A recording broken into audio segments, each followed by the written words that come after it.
This hookup. Look at this. Organic cattle. Organic beef. Yeah. Yep. That ain't your USDA approved. Yeah. Yeah, that's a dude. That's a dope setup.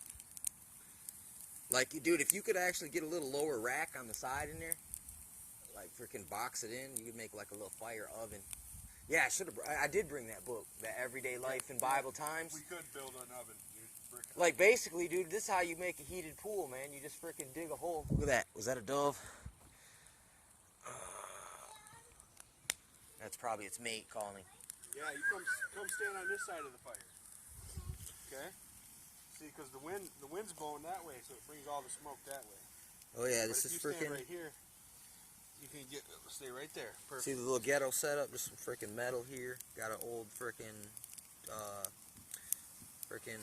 metal thing from a fire grill. Just posted it on these things. Got these rocks around here. Fire. Freaking, it's working. Pretty impressed. Good shit, brother.